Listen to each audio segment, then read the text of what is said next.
información sobre este tema. Bueno, mi nombre es Carlos Urbano, yo soy pediatra, trabajo aquí en el Instituto Nacional de Salud de Niños hace ya más de 25 años y soy profesor de universidad desde el año 2006. Bueno, vamos a avanzar ya. Esto tiene que ver con que ustedes tengan una información sobre el tema de la salud infantil, entendiendo cómo es que nosotros podemos enfrentar la atención de los niños, sobre todo los menores de 5 años, en una lógica de una atención que se da en los establecimientos de salud que de plano ya desde el inicio son muy complejos. Yo he tenido la suerte de trabajar aquí en el Instituto de Salud del Niño. Durante estos 25 años he sido el primer director del Hospital Villa San Borja y he estado durante 3 años en el Hospital de Emergencia de Villa Salvador. Entonces son hospitales nuevos que tienen una lógica de atención diferente, pero que, digamos, un hospital de 90 años como es el Hospital del Niño también tiene sus particularidades. Y también entonces conozco el trabajo que se hace en el primer nivel, porque obviamente he trabajado con médicos servilistas y como médico general en el primer nivel de atención. Entonces, el hecho de conocer el trabajo que se hace en los 3 niveles de atención es bastante importante para tener una visión global de lo que es la salud infantil, ¿no? Entonces, yo empiezo siempre con algunas preguntas que no espero que me lo respondan todas, pero si alguien quiere responderlas, sería bueno, ¿no? ¿Cuál es la función? Bueno, a ver, el sistema de salud en el país, hablando del Ministerio de Salud, que es el órgano rector, tiene 3 niveles de atención. El primer nivel de atención, donde están los centros y puestos de salud. El segundo nivel de atención, donde están los hospitales generales, hospitales regionales, por ejemplo, y algunos hospitales tienen algunas especialidades. Por ejemplo, el Hospital de Villa Salvador es un hospital de nivel 2. ¿Ya? El centro de salud en el cual ustedes hacen sus prácticas es un establecimiento de salud de nivel 1. Y el Instituto Nacional de Salud del Niño es una organización de nivel 3. Entonces, ahí ustedes tienen más o menos la diferencia. Cada una de estas tiene una función, una misión que cumplir. ¿Cuál es la función del primer nivel de atención? ¿Qué es lo que fundamentalmente debe de hacer el primer nivel de atención? ¿Qué es el lugar por el cual ingresan los pacientes para que después sean atendidos en otros niveles? ¿Cuál sería digamos, la razón de ser de ese primer nivel de atención? Los puestos de salud, los centros de salud, hasta el centro de salud materno infantil. ¿Cuál sería su razón de ser? Claro, o sea, eso está bien, o sea, es atender las patologías, digamos, iniciales, porque no sabemos si una patología va a ser, digamos, compleja o no. Es el primer lugar en el cual el paciente recibe una atención y es el lugar en el cual toma decisiones el médico para darle tratamiento, para dar medidas preventivas, para poder hacer promoción de la salud, pero también para referir si es que lo requiere, ¿ya? Entonces ese es un elemento importante, pero fundamentalmente, como dice su compañera, la razón de ser de los centros y puestos de salud son la prevención y la promoción de la salud. En un segundo nivel, ¿me escuchan cuando no me gusta estar parado? ¿Me escuchan afuera, al fondo? ¿Sí me escuchan? Ya, en un segundo nivel de atención, generalmente se atienden casos que son medianamente complejos. Por ejemplo, una fractura que no lleve a riesgo de vida y que no necesite cuidados intensivos, por ejemplo. Un parto que no tenga factor de riesgo, como por ejemplo hacer una eclampsia, una preeclampsia. Entonces eso se trabaja en el segundo nivel.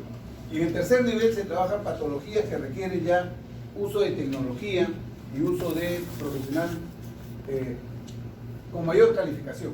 ¿Ya? Entonces esa más o menos es la secuencia. Entonces, nosotros tenemos que tener bien claro qué es lo que hace cada una de estos segmentos en los cuales se divide la salud infantil, perdón, se divide la atención de la salud. Ya, la mortalidad infantil, acá me empezó, la mortalidad infantil está muy, digamos, dañada, venida menos, muy complicada en esta área que es el África subsahariana. Pues en esta zona del África subsahariana se han dado generalmente casi los primeros elementos para hacer atenciones a nivel mundiales, a nivel de niños. Es ahí donde se han hecho las propuestas, porque la mortalidad es completamente altísima y aún así no se consigue salvar. Entonces, en el año 2003, la revista Lancet saca una publicación que es muy reconocida y se llama la serie Lancet de salud infantil. En el 2005 saca la serie Lancet de salud neonatal, ya que también es un referente bastante importante. En esta publicación se pregunta dónde, cuándo y por qué mueren los niños, ¿no es cierto? Entonces, con este mapa explica que donde más mueren los niños son en Asia, en África y también en América, fundamentalmente, ¿no? Y refiere que 6 países se explican el 50% de esta mortalidad. Y estos son los que están señalados acá, ¿no? India, Nigeria, China, Pakistán, etc. 42 de 192 países se explican el 90%. O sea, la mortalidad está concentrada, la mortalidad infantil está concentrada en un grupo de países. No es, y ese es un elemento sumamente importante que hay que reconocer. Si nosotros esto lo llevamos a nivel país, por ejemplo, ¿qué podríamos decir? La mortalidad de los niños es mayor en Lima, en Quito, en Puno, en Huancavelica. ¿Es la misma? No. Es la misma, ¿no es cierto? O sea, va a haber un grupo de regiones que van a explicar la mayor mortalidad de los niños a nivel nacional. Entonces, eso es un elemento importante. Por ejemplo, si yo quiero, y hablando ya de una cuestión que quiero recomendarles, ¿eh? Si yo quiero consolidarme como médico, empezar a ejercer como médico, mostrar todas mis competencias como médico, el mejor momento es el serum. O sea, eso que hay que lograr el serum, esa es una cuestión de locos, ni lo piensen, porque eso sería poco inteligente. El serum es el mejor momento de consolidarse como médico. Es el momento en el cual cortas el cordón umbilical de tus amigos y tus profesores y tú empiezas a tomar decisiones propias en base a tus competencias. ¿Estamos? Si yo quiero demostrar mis competencias, ¿a dónde tendría que ir? A un lugar en el cual no hay patologías, o las patologías son, digamos, no tienen mortalidad, o tendría que ir a un lugar en el cual haya mortalidad, haya problemas. Ahí es ahí donde voy a aprender. ¿Me voy a entender? Entonces, ese es un elemento importante también para decidir qué es lo que ustedes van a hacer en el futuro. Conversaba con un grupo que ya prácticamente a ustedes le falta un año para poder hacer salir ya con su colegiatura a ejercer, ¿no? Entonces es un elemento importante. Entonces, a nivel mundial, 4 millones de recién nacidos son los que fallecen, ¿no? El 50% en las primeras 24 horas y el 75% en la primera semana. Y ahí hay lo que se habla, ¿no?, de la mortalidad neonatal. Y también un problema es que la cobertura de atención es baja. O sea, los servicios de salud no llegan a toda la población, ¿ya? Ese es un elemento importante. Y estas son las patologías por las cuales se están muriendo los niños, ¿no? Las afecciones perinatales, la asfixia, el bajo peso al nacer, prematuridad, infecciones, neumonía, diarrea, nutrición, sarampión, malaria, VIH y SIDA. Obviamente esto de acá es muy marcado en esta zona del África subsahariana. Muy bien, en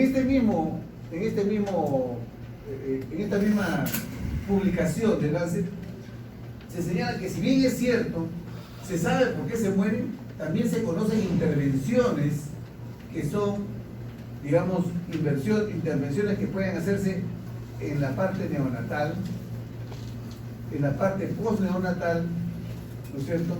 Antes de la concepción, por ejemplo, a las mujeres, antes de la concepción, el suplemento de ácido fólico, ¿para qué sirve? Para prevenir, ¿no es cierto?, los trastornos están asociados a alteraciones del tubo neural, ¿no es cierto? Entonces, espina bífida, etc. Entonces, eso es algo que es una intervención que ya son conocidas, o sea, ya las intervenciones tienen evidencia de eso, ¿ya? Pero también hay otras en la parte antenatal, de inmunización contra el tétano, por ejemplo, durante el parto y postnatal. Entonces ya hay intervenciones conocidas, hay intervenciones que se deben hacer. El tema es que si alguien hace por ejemplo, puede hacer un trabajo de tesis, y el que varios a veces están buscando un trabajo de tesis, es decir, que estas intervenciones se están dando y en qué porcentaje y en qué grado de implementación están en algún servicio, en algún lugar que tenga un lugar en el cual haya maternidad, por ejemplo. Yo les puedo decir, por ejemplo, que yo, si tuviera un poco más de disponibilidad o apoyo, lo que me falta a mí el tiempo, yo diría, en el Hospital de Emergencia de Villa El Salvador, que se ha inaugurado hace 4 años, se están cumpliendo todas estas intervenciones, que ya tienen evidencia del año 2003. O sea, ¿te das cuenta? O sea, están viendo si es que estas intervenciones que son en beneficio de los niños en diferentes etapas de vida, tanto en la parte neonatal, en la etapa preconcepcional, postnatal, se dan o no. ¿Está bien o no? Por ejemplo, ese sería un elemento importante.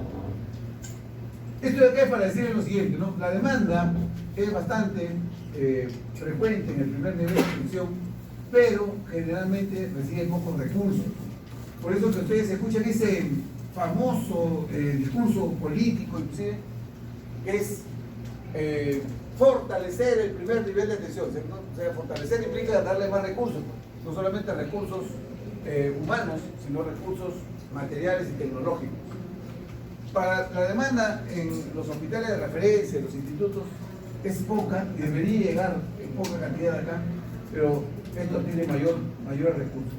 Entonces, si ustedes dicen si que este primer nivel es de promoción y prevención de la salud, yo tengo pocos recursos, ¿qué voy a promover? ¿No? Hoy día leí una encuesta de Ipsos, ¿no?, en la cual la gente percibe que lo que más está matando a las personas son los problemas de la delincuencia. Y en ese momento sale después un cuadro en el cual refiere que lo que más está matando es el cáncer. ¿Y el cáncer cuál es el elemento importante? La prevención. ¿Se dan cuenta? Entonces hay otro argumento ahí para decir que el primer nivel de atención necesita fortalecerlo. Vamos avanzando. ¿Cuál es el otro problema que yo veo? Ustedes están en formación académica, son alumnos todavía, ¿no es cierto? Y entonces cuando ustedes están en formación académica, ustedes empiezan a hacer, regreso mejor, ustedes empiezan a hacer su trabajo de entrenamiento para que lleguen a ser unos brillantes profesionales, donde regularmente hacen más práctica clínica para coger competencias durante su desarrollo en la universidad, en el primer nivel, en el segundo nivel o en el tercer nivel. ¿En dónde? Pregúntense. Segundo y tercero, ¿cierto? Entonces, más o menos es así, ¿no es cierto? Ahí es. Ustedes reciben un encargo del Estado peruano de ser servidores públicos con una,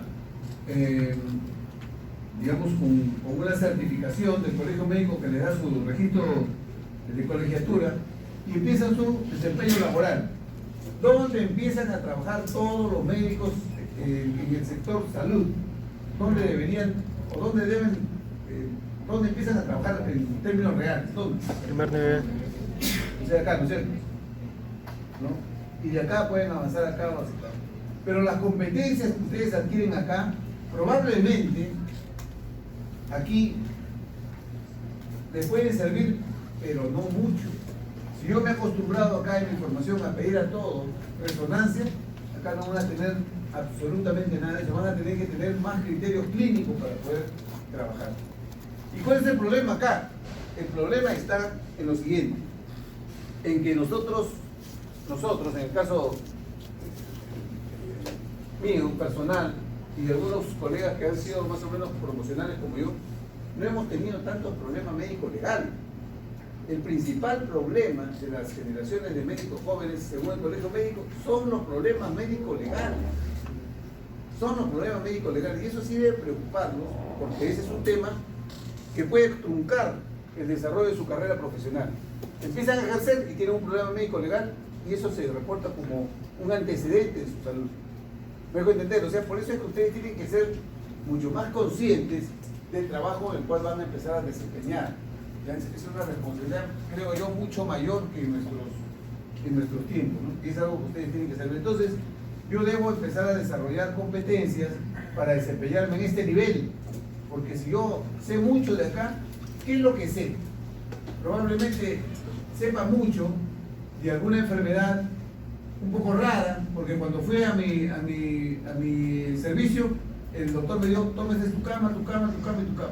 Ya, vean la historia clínica de los pacientes. Tengo una patología poco común, de repente vamos a decir, una enfermedad por arañazo de gato, digamos una púrpura de Shannon-Shirley, acá tengo una X patología, y yo creo que esas son las patologías, y me pongo a estudiar mucho sobre eso, y cuando estoy acá, no sé manejar una anemia. O sea, quiero que ustedes reflexionen que hay cosas prevalentes, cosas frecuentes, y esa es la lógica que nosotros estamos trabajando. Entonces, ¿por qué se ha caracterizado la enseñanza de la pediatría? Por un enfoque en la enfermedad, ¿ya? Por un enfoque en la enfermedad. O sea, nos vamos directamente a... ¿Por qué viene? Por tal cosa. Sí, me duele la garganta, etc. Me duele, ¿sabes qué? Estoy con tos, de frente a examinar el pulmón. Sí, estoy con diarrea, el abdomen. Entonces, un poco es que el enfoque se ha hecho en la atención de la enfermedad. La práctica hospitalaria, como les he dicho, se da en casos complejos y en enfermedades poco frecuentes. ¿Ya? O sea, yo me estoy formando en cosas que no voy a ver en el día a día, probablemente, cuando esté empezando a trabajar. ¿No? Hay una alta dependencia de la tecnología para el diagnóstico y uso de tratamientos muy especializados. Esa es la verdad, ese es lo que nosotros vemos. Ese es un diagnóstico que ya se ha hecho. Entonces, como ustedes ven, el porcentaje del tiempo en la enseñanza universitaria está dedicado a la hospitalización en un 70%, pero el porcentaje de los graduados se desempeñan en ambulatorio. O sea, yo me he acostumbrado a ver a un paciente en cama, ¿no es cierto? Entonces, yo digo, a ver, ¿qué tiene este paciente? Pregunto, ¿no? Examino, observo, hago mis presunciones diagnósticas, hago mis síndromes clínicos, ¿no? Decido de repente el diagnóstico preventivo, definitivo, y decido el tratamiento.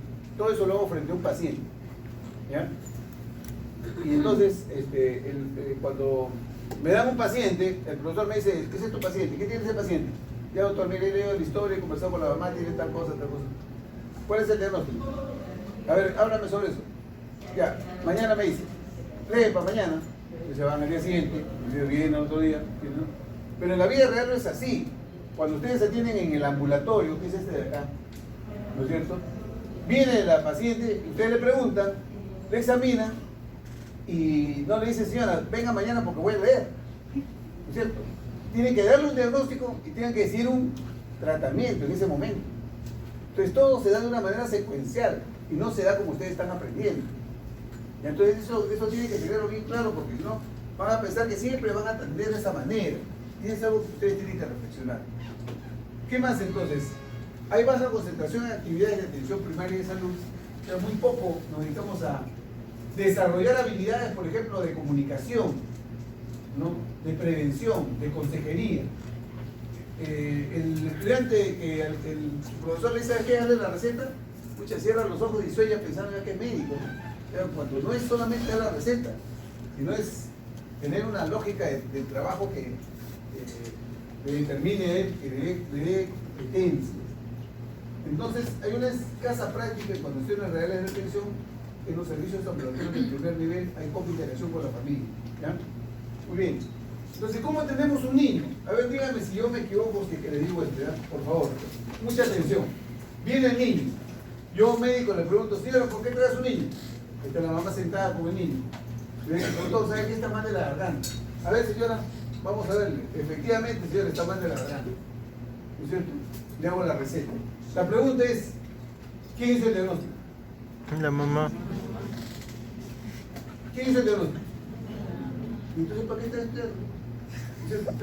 ¿Se dan cuenta? O sea, esa lógica de atención que es tan frecuente, ustedes lo ven, esa no es la mejor manera de atender. Esta lógica de atención ya ha sido estudiada y se llama atención orientada al daño. atención orientada al motivo de consulta, ¿ya? Y esa es una de las formas de atender que comúnmente ustedes creen que eso es así, pero no debe ser así. ¿Ya? Ese es un elemento que quiero rescatar en este momento. Entonces, ¿por qué no se puede atender a un niño así? Porque la mayoría de las excepciones observadas, como ya están ahí, se orientan a la atención del daño. La atención orientada al daño, al motivo de consulta. Esto no debe hacerse. Entonces, no debe hacer. Este tipo de atención debe estar desterrado de su cabeza. No deben atender así. Vamos a hablar un poco del contexto, ¿ya? Entonces, ¿qué tenemos? A ver, pregunta de Lenan. ¿A qué grupo de edad se refiere en relación a la mortalidad infantil? Cuando yo hablo de mortalidad infantil, digo, ¿qué grupo de edad se refiere cuando yo hablo de mortalidad infantil? Menores de 5 años, menores de 1 año, menores de 3 años, menores de 28 días. De 1 año. ¿De cuánto? De 1 año. 5 años. 5, ¿no es cierto? No, 5 no, es 1 año. Es 1 año. Mortalidad infantil se refiere al menor de 1 año. ¿Ya? Al menor de 1 año. No se refiere al menor de 5 años. ¿Se dan cuenta? Miren cómo es simplemente ese... Y por eso es que nosotros podemos comparar la mortalidad infantil de los diferentes países, y esa comparación de la mortalidad infantil de los diferentes países me va a decir cómo está trabajando mi sistema de salud. Porque la atención que se le brinda a un niño es lo más importante de la política de salud. Si yo tengo que, por ejemplo, ¿no? Puede ser, ¿no? Hago un ejemplo, ¿no? Venezuela tenía 10 nacidos, la tasa de mortalidad infantil era 10 por 1000 nacidos vivos hace 20 años, ahora de repente es 18 por 1000 nacidos vivos, por decir. Pero quiere decir que había ¿cierto? Un aumento de la mortalidad infantil que probablemente está asociada al tema de infraestructura, de capacitación, etc. Entonces yo voy a ver la mortalidad infantil, nos dice mucho de cómo están trabajando las políticas de salud de los gobiernos. Eso es un indicador importante. Ahora, ¿cuáles son las primeras causas de muerte infantil? Si es menor de 1 año, ¿cuáles son las primeras causas de muerte? ¿Cuál es la primera causa de mortalidad infantil en el Perú? 2018, según la ENDE. No es la neumonía, ¿ya? No me conteste que es neumonía, ¿ya? Que seguramente lo han pensado, no es la neumonía. ¿Recuerdan lo que yo les había dicho anteriormente? En esta parte de acá, ¿no? Vamos a revisar un poquito, porque esto es importante. Siguen siendo, y es a nivel mundial, la principal causa de muerte actualmente son estas de acá, las afecciones perinatales, la asfixia neonatal, la prematuridad, que está asociada con el bajo peso al nacer, que no son lo mismo, pero la prematuridad sí es un problema serio, y las infecciones, que en todo caso es la sepsis. Esas 3 son las primeras causas de mortalidad infantil. Por lo tanto, gran parte de lo que ustedes hagan en estos meses que están trabajando en la pediatría tiene que estar orientado a la patología neonatal. ¿Ya? La patología neonatal. Eso es lo que nos preocupa ahora. ¿Que se siguen muriendo los niños de neumonía y diarrea? Por supuesto que sí. ¿Que hay desnutrición? Perfecto. Sarampión es una enfermedad emergente. Hay. ¿Ya? No tenemos tanto en nuestro caso VIH-Sida, pero sí hay malaria, hay dengue, hay chikungunya, hay zika. Entonces hay una serie de enfermedades que sí son importantes que ustedes tengan en cuenta. Muy bien. Vamos a seguir avanzando. Entonces, ya la tasa de mortalidad infantil sí es un número. Eso sí es un número. O sea, ¿cuánto es la tasa de mortalidad infantil? Quiere decir, ¿cuántos niños menores de 1 año, de 1000 nacidos vivos, se mueren? O sea, de 1000 nacidos vivos, ¿cuántos están muriendo? Y eso es la tasa de mortalidad infantil. ¿Quieren que se la diga? Mejor legal. Entonces, ¿qué otro elemento importante hay acá? Estos son algunos datos de la ENDE 2019 que recién han publicado y otros de la ENDE 2018, pero sirve. La desnutrición, por ejemplo, es un tema que afecta a los niños y por eso la importancia de preocuparse por esto ha ido bajando de 2014, ahora tenemos a 12.2, ¿no es cierto?, niños menores de 5 años. O sea, en niños de 5 años, menores de 5 años hay 12.2 niños, ¿no es cierto?, de porcentaje de niños menores de 5 años. Ahora, pero si yo veo cómo son a nivel rural, ¿no es cierto?, en el área rural, miren, si a nivel nacional es 12, en el área rural está duplicado, 24. O sea, si ustedes se van a hacer su serum, yo siempre hablo de serum porque para mí es importantísimo, a Huancavelica, van a encontrar de repente de 10 niños van a encontrar 4, ¿ya? Con desnutrición, ¿me entienden? O sea, es el doble casi, más o menos, ¿no? Entonces, nosotros tenemos que ir, cuando ustedes vayan a un lugar, tienen que decir, ¿cuál es el ASIS? El ASIS se llama el análisis de situación de salud. Ustedes vean cuáles son las patologías más frecuentes, cómo están en anemia, cómo están en... Eso ya existe por obligación, todos los servicios de salud deben de tenerlo. Entonces, quien viene, empieza a revisar esto y dice, pues mira, lo más frecuente que hemos visto son, el año pasado hemos visto más neumonías. ¿En qué grupo de edad? En tales edades. ¿De qué se nos ha muerto? O sea, ya todo está sistematizado, ¿no? Ustedes no se van a ciegas. Entonces, eso les ayuda muchísimo para que ustedes hagan su labor. ¿Ya? Ahora, anemia en menores de 36 meses, el año pasado, ¿se acuerdan que hicieron un montón de, ¿no es cierto? Estaba en 43.5 y para este año el último reporte es de 40.1. Se ha mejorado en la anemia, pero han tenido que movilizarse un montón de cosas. Todo el año pasado hemos estado trabajando en anemia para bajar 3 puntitos. ¿Qué dijo el gobierno de Vizcarra cuando entró? Y dijo, para el año, para el 2021, vamos a tener la anemia en niños menores de 36 meses en 19%. ¿Van a llegar a casa? No la anemia es un tema multifactorial. No solamente es dar hierro, son condiciones, digamos, sociales, económicas, ¿no? Son enfermedades que están relacionadas con este tema. Muy bien, y por ejemplo, el Ministerio de Salud no es el que está liderando necesariamente la lucha contra la anemia, sino hay un ministerio que se llama el MIDIS. El MIDIS es el Ministerio de Desarrollo e Inclusión Social que recibe aportes de educación, recibe aportes de salud, recibe aportes de transporte y comunicaciones, de infraestructura, es decir, porque la anemia es un tema multifactorial, no solamente es el médico con su estetoscopio, contra la anemia no hace nada, ni con el sulfato ferroso, hará algo, pero tiene que tener otros factores que lo ayuden. Por eso es que es difícil hablar. Bueno, esto también es la anemia, afecta a todos los quintiles, ya no hay ricos sin anemia. El año pasado en Lima la proporción de anemia era mucho mayor, ¿no? Entonces afecta a todos los grupos con quintiles de riqueza. Y esto fue lo que nosotros teníamos, ¿no es cierto?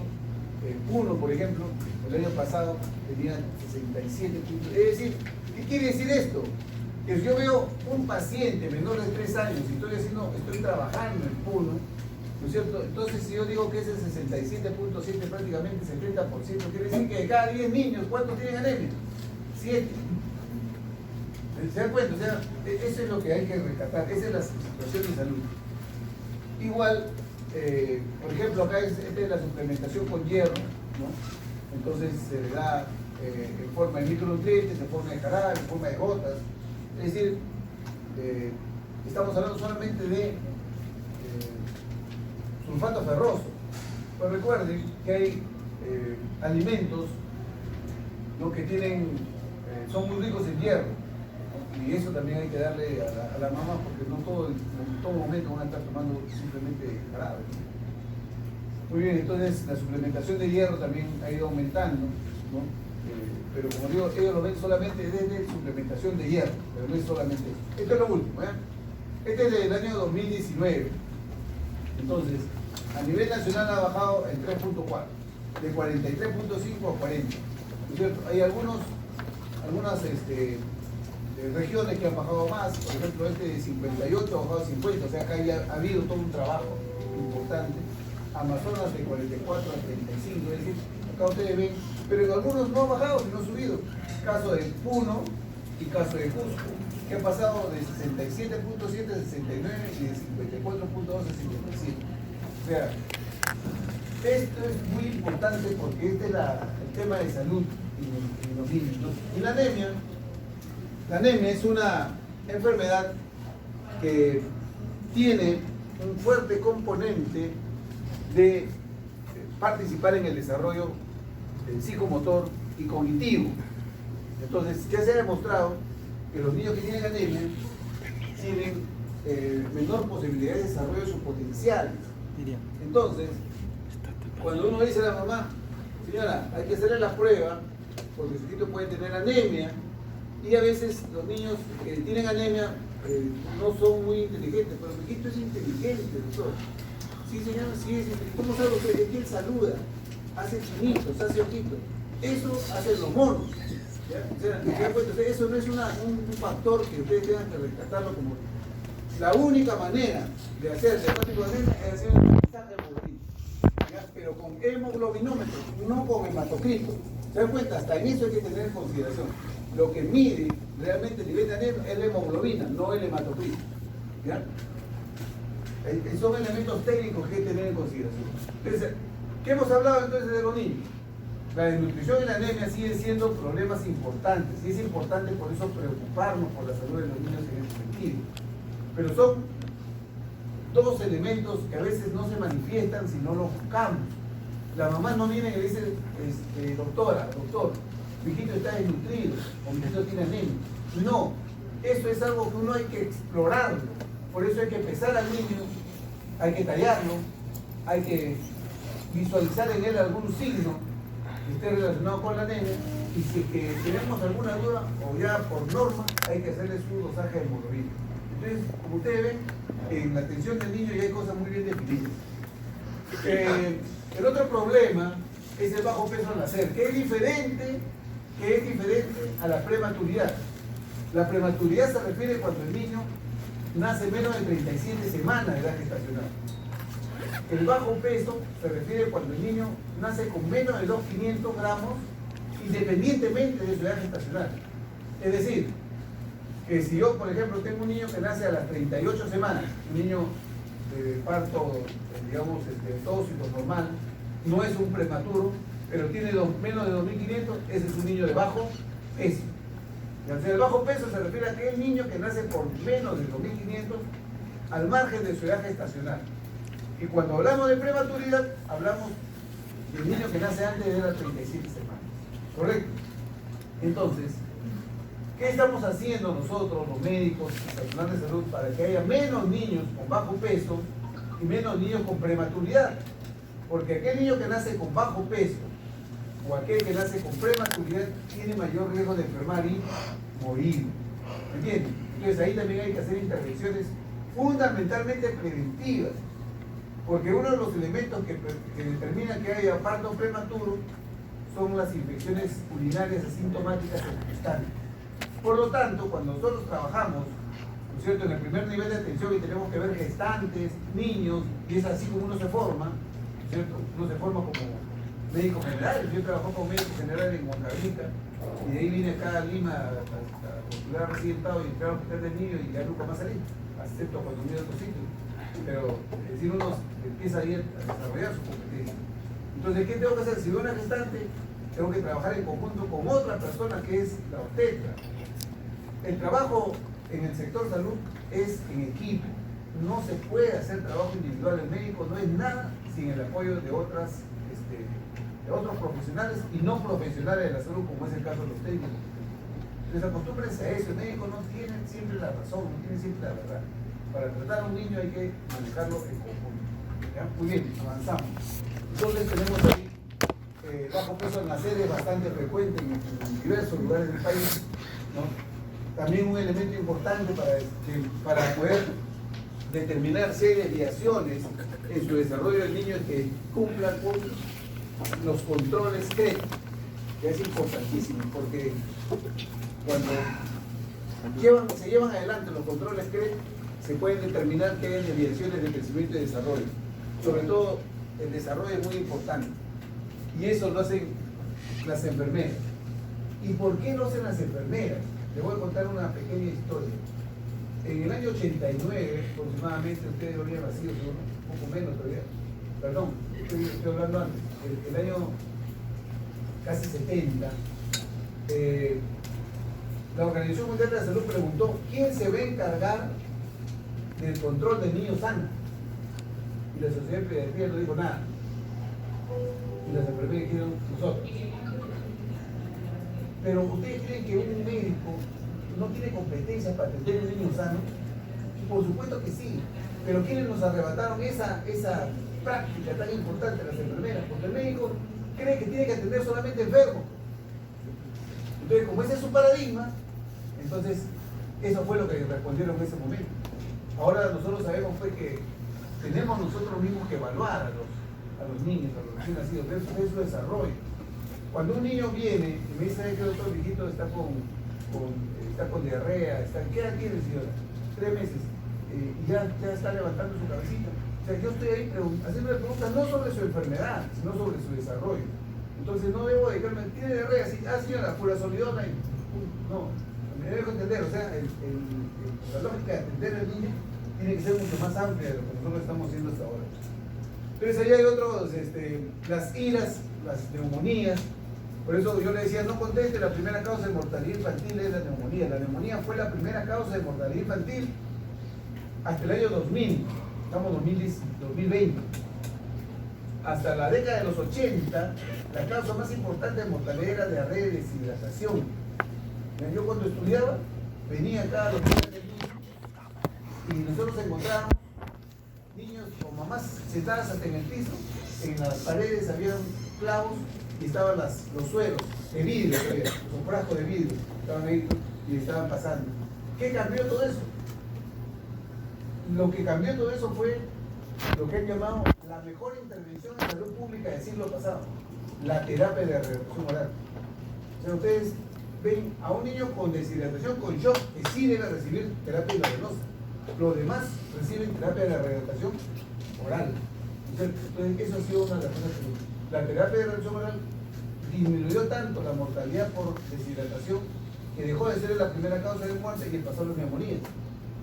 El trabajo con los diferentes médicos, enfermeras, todo disminuyó la mortalidad por neumonía y ahora nos está quedando la mortalidad neonatal. Pero igual, para disminuir la mortalidad por diarrea y deshidratación necesitamos gastroenterólogos, no, fuimos los médicos generales, fuimos los médicos que trabajamos ese tema, fueron las enfermeras. Para disminuir la neumonía, para que dejara de ser la primera causa de muerte, ¿necesitamos neumólogos? No. Fuimos los médicos generales junto con otro grupo de profesionales. Para este gran reto, que es bajar la mortalidad por problemas perineonatales, no vamos a tener neonatólogos suficientes. Ustedes saben que los neonatólogos son escasos ahorita, ¿no? Entonces, lo que necesitamos es trabajar nosotros con competencia. ¿Ya? Ese es un elemento importante. Por eso digo, es la importancia de comprometerse a la salud infantil, que ustedes se van dando cuenta que la medicina no es solamente recetar. La enfermedad rica aguda también ha bajado muchísimo. En el año 98 tuvimos un segundo brote, en el 90 tuvo el primer brote de cólera. Eso cuando terminábamos nosotros estábamos siendo residentados. Nunca habíamos visto un niño con cólera, nunca. Yo cuando llego a la guardia en la noche, me encuentro con otro compañero de mi promoción que estaba también entrando y me dice, mira, la cama está toda mojada, seguramente se ha soltado la vía, etc.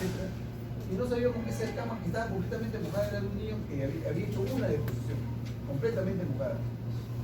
Se pusieron los guantes, todos, este niño está con sospecha de cólera. Lo tuvimos cargado así, uno tras otro, con el vacío.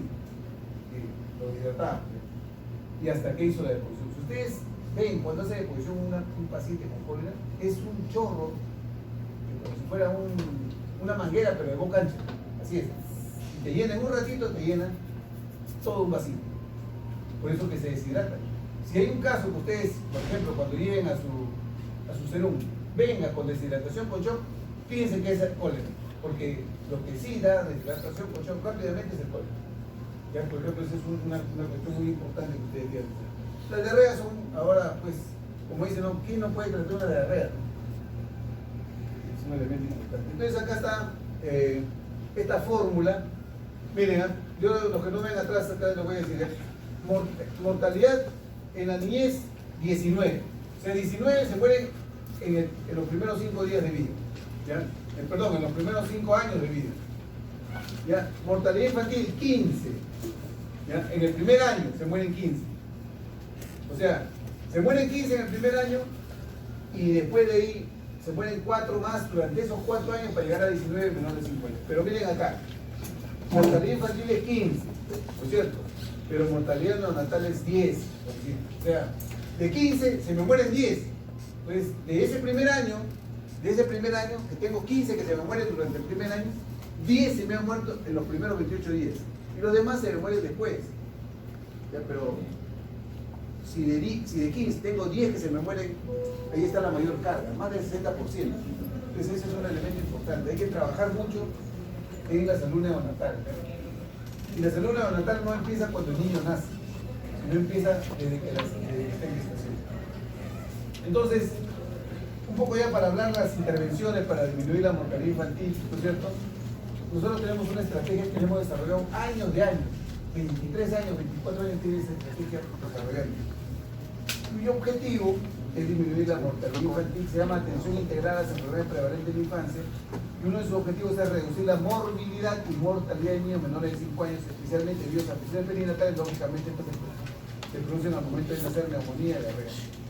Buscamos también a través de esa estrategia mejorar la calidad de atención, ¿no es cierto? Y también incorporar acciones de promoción y prevención de la salud, que es lo que estábamos hablando, y mejorar el cuidado de la atención del niño en el hogar, ¿no?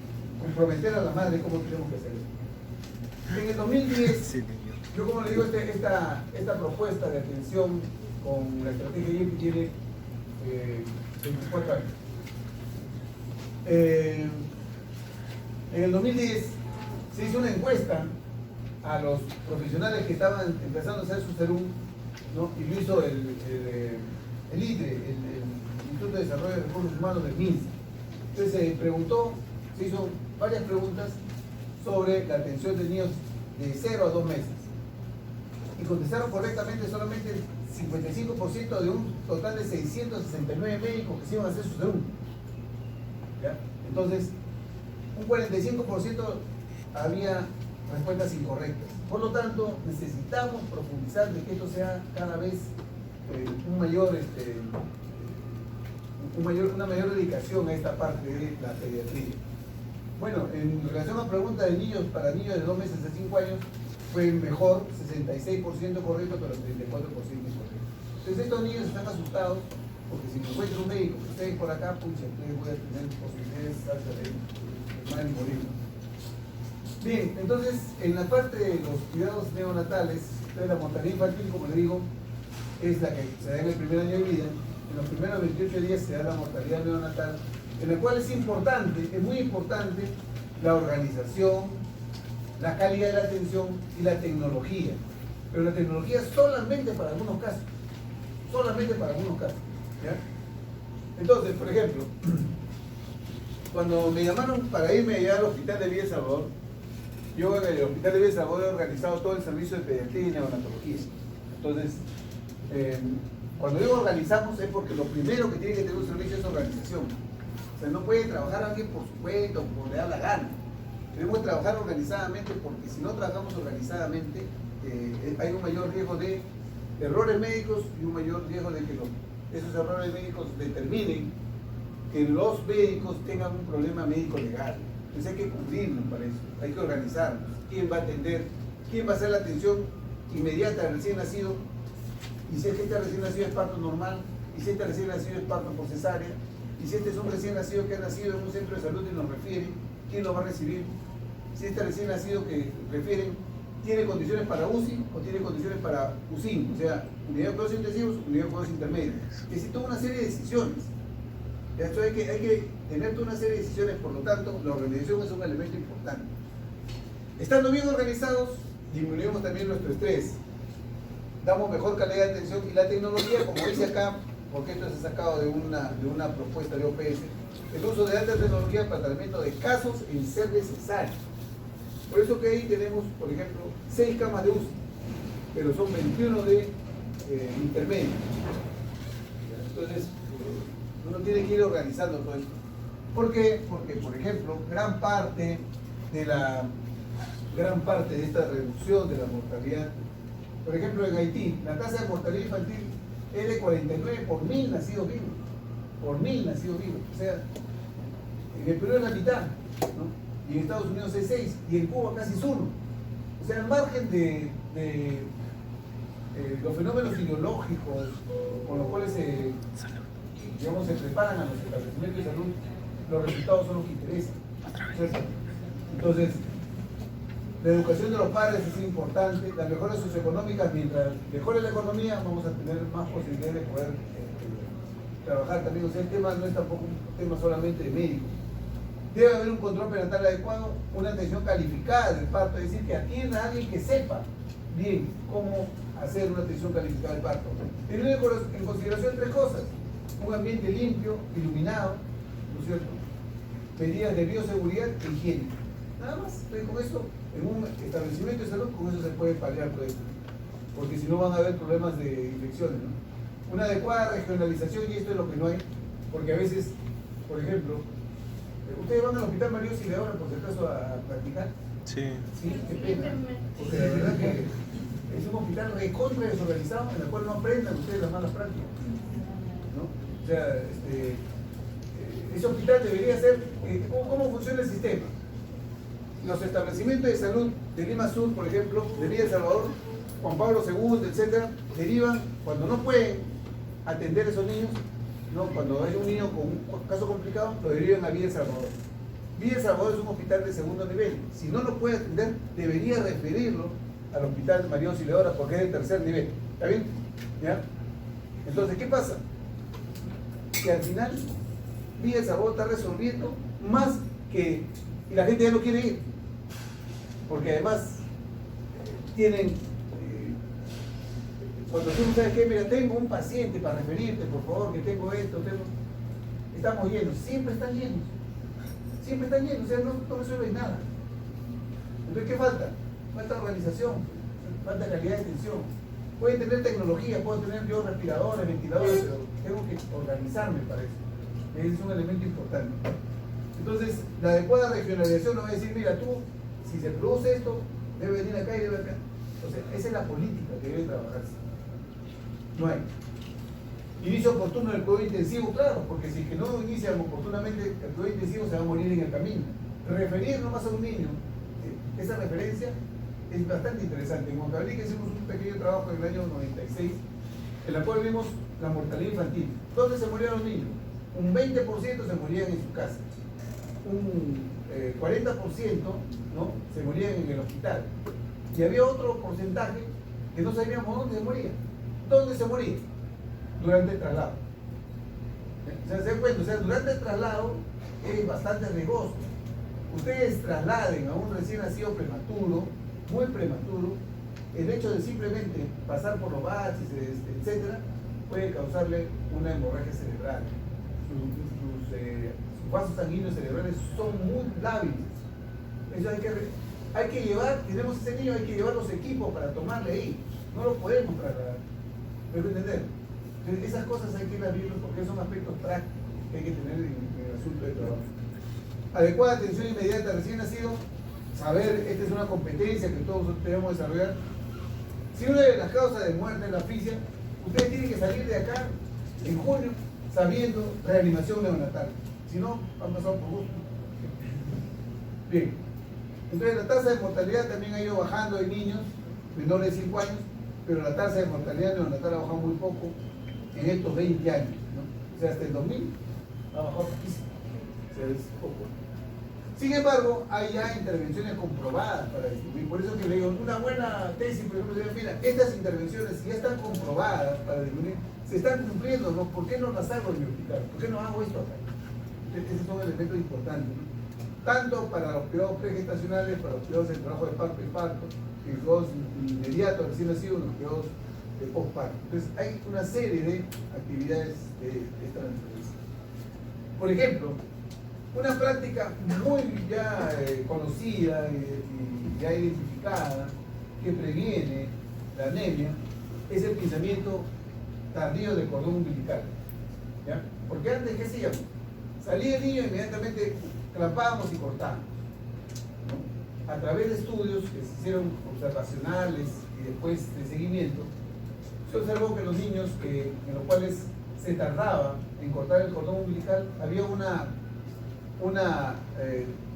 transfusión placentaria, o sea, la placenta pasaba más sangre al niño hasta que la placenta se quedaba prácticamente anémica, pero el niño cogía todo lo que hay de sangre acá. ¿Se dan cuenta? O sea, esto de acá implicaba que nosotros tuvimos que cortar el cordón cuando deje de latir o en el tercer minuto. Y eso está normado. ¿Se cumple? Eso es lo que ustedes deben averiguar. En algunos casos, en algunos lugares que yo digo, no se cumple, pero si usted tiene años de ellos, ¿por qué no lo hace? Entonces, ¿cómo termina la serie Lancet en cuanto a su recomendación? Dice, pongamos el conocimiento en acción. ¿Qué quiere decir con eso? Ya se tiene el conocimiento, pero no se hace, no se implementa. Y ese es un elemento que implica que nosotros tenemos que reclamar, y esa es justamente la importancia de comprometerse con la salud infantil. Si no estás haciendo eso, ¿pero por qué no estás haciendo? Si sabes que el lavado de manos previene las infecciones, ¿por qué no lo estás haciendo? ¿Me dejo entender, no es cierto? Esos son compromisos que ustedes tienen que adquirir con su paciente, que hablando de salud infantil eso es lo que se quiere. Entonces, por ejemplo, la reanimación neonatal con aire ventral, simplemente con ventilación a presión positiva, hay evidencia sobre eso. Si no tienes, ¿qué pasa? Que te vas a hacer un curso de RCP en la maternidad de Lima, te dan tu libro para que leas una semana antes, tú lees, vas, das tu examen, empiezas la práctica, y tienes una serie de equipamiento, y entonces dices, pucha, ya tengo mi certificado de que sé reanimación neonatal. Te vas a hacer tu serum y llegas a tu centro de salud, ¿no? Y se produce un caso de asfixia. ¿Dónde está el blender? El mezclador de oxígeno. No tienes nada, ¿no es cierto? Entonces, ¿qué cosa es lo que ustedes tienen que hacer? Ver alternativas, y se sabe de que, digamos, el área mental es tan bueno como el oxígeno al 100%, pero tienen oxígeno, utilícenlo, porque sí ayuda, ¿no? Para la reanimación neonatal. El área mental tiene un 21% de oxígeno. Simplemente, ¿qué hay que saber hacer? Posicionar bien al niño, colocarle bien la máscara y dar una presión positiva, digamos, efectiva. No que vaya al aire ni que no levante el tórax del niño. Esas son cosas que son importantes y eso ya están determinados, ¿no? Esta lógica está desarrollada en un taller que dura un día, ¿no? Es facilísimo y se utilizan unos muñequitos que ustedes ven acá. Esta imagen es de 2012. Estamos enseñando reanimación neonatal, no como esos muñecotes que tenían grandes, ¿no? Luego unos muñecos pequeños, inflables, o no inflables, sino se llenan con agua tibia, ¿no? Y esto y sirve. Ustedes después lo guardan, lo meten a su cajita, que es como una caja de zapatos, y lo llevan. Y cada mes los equipos tienen que hacer su práctica, porque tienen que hacer una simulación, porque cuando los agarra es como si agarra un temblor, ¿no? Tú sabes por dónde correr, pero cuando ya los agarra preparados saben qué es lo que van a hacer. ¿Entiendes? Ese es un elemento importante. No, ahí está el muñequito, los médicos están preparando. Entonces hay intervenciones que hacen conocidas y nosotros estamos tratando las de siempre. Tratamos de enseñar a hacer a ustedes en las intervenciones incluidas en la ¿ya? Entonces, el derecho a la salud no les voy a hablar de esto, por favor, porque miren, le he puesto todo lo que es, pero no sería pues lo que quiero decirles es lo siguiente, que tienen que tener ustedes un enfoque de derecho, ¿ya? El enfoque de derecho, ¿qué cosa es? El enfoque de derecho es aquel que permite a nosotros trabajar diciendo, esta persona tiene esos derechos y yo tengo que responder frente a esos derechos que tiene esta persona. ¿A qué derecho tiene la mamá de un paciente pediátrico? ¿A qué derecho tendría, por ejemplo? A ver, dime, ¿a qué derecho tendría la mamá del paciente pediátrico? ¿Cómo?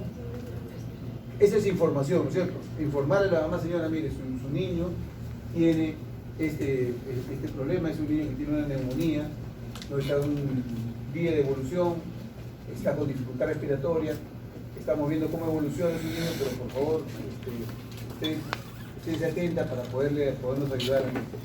Perfecto. La mamá está desesperada, porque usted no sabe. Le va y después dice, no me han informado. ¿Qué se hace ahora? Le informas, lo escribes y la mamá firma en la historia clínica. ¿Ya? O sea, para que dé esa evidencia, porque recuerden, ¿cuál es el problema principal que tenemos los médicos ahora? El problema principal son problemas médicos legales.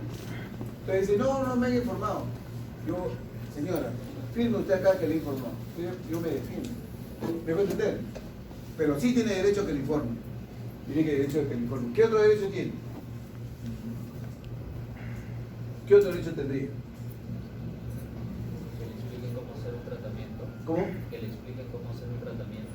Por ejemplo, a los niños que tienen que usar los PAPs.